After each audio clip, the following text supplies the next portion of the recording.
வணக்கம். இந்த வீடியோல டாப் லெசர் ரிஸ்க் உள்ள மியூச்சுவல் ஃபண்டை பத்தி பார்க்கலாம். நம்ம இன்வெஸ்ட் பண்றதுக்கு முக்கியமா 4 அசெட் கிளாஸ் இருக்கு. அதுல முக்கியமானது gold, real estate, FD, equity mutual fund. இதுல தான் நம்ம இன்வெஸ்ட் பண்ணுவோம். எப்பெல்லாம் ஈக்விட்டி மார்க்கெட் கீழே வருதோ அப்பெல்லாம் கோல்டோட விலை ஹை ஆகிட்டே போயிட்டு இருக்கும். இப்போ இதுதான் நடந்துகிட்டு இருக்கு. ஈக்விட்டி மார்க்கெட் எப்பெல்லாம் கீழே இறங்குதோ மற்ற அசெட் கிளாஸும் முன்னாடி கொடுத்ததோட பெட்டரான ரிட்டர்ன்ஸை இப்போ கொடுக்கும்.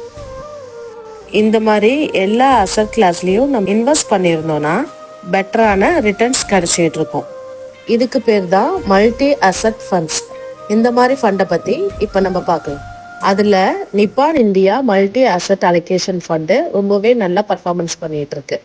கடந்த 2 இயர்ஸோட பெஞ்ச் மார்க்கை பார்க்குறப்ப 28.08% இருக்கு. இந்த ஃபண்டோட பர் ஆனுவல் ரிட்டர்ன்ஸை பார்க்குறப்ப 1 இயருக்கு 32.82%, 2 இயருக்கு 23.75%, 3 இயருக்கு 18.51% ரிட்டர்ன்ஸ் கொடுத்துருக்கு. இந்த ஃபண்டோட standard deviation, beta, Sharpe ratio இதை பார்க்குறப்ப நல்லாவே பர்ஃபார்மன்ஸ் பண்ணியிருக்கு. Standard deviation 9.06%, beta 0.55%, Sharpe ratio 1.05% இருக்கு.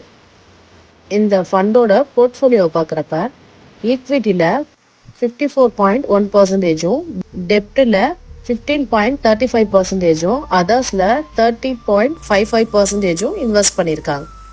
இந்த ஃபண்டு கிட்டத்தட்ட 80 ஸ்டாக்ஸில் இன்வெஸ்ட் பண்ணியிருக்காங்க. இந்த ஃபண்டில் 10,000 ரூபாய் ஒரு வருஷத்துக்கு முன்னாடி லம்சமாக இன்வெஸ்ட் பண்ணியிருந்தோம்னா இப்போ அதோட கரண்ட் வேல்யூ 13,313 ரூபாயில் இருக்கும்.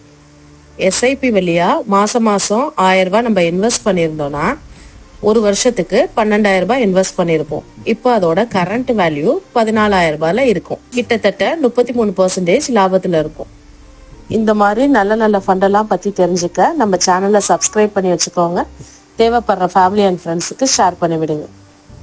இந்த ஃபண்டோட NAV 21.80 ரூபா ட்ரேட் ஆகிட்டு இருக்கு. ஃபண்ட் சைஸு 4,343 கோடி. எக்ஸ்பென்ஸ் ரேஷியோ 0.3% இருக்கு. இந்த மாதிரி மல்டி அசெட் ஃபண்டில் நம்ம இன்வெஸ்ட் பண்ணிட்டோம்னா மார்க்கெட் எப்படி போனாலும் நமக்கு பெட்டரான ரிட்டர்ன்ஸ் கிடைச்சிடும். நம்ம கவலைப்பட தேவையில்லை. இந்த மாதிரி ஃபண்டில் இன்வெஸ்ட் பண்றதுக்கு முன்னாடி உங்க ஃபினான்ஷியல் அட்வைசரை கன்சல்ட் பண்ணிட்டு தேவைப்பட்டா இன்வெஸ்ட் பண்ணிக்கோங்க. தேங்க்யூ.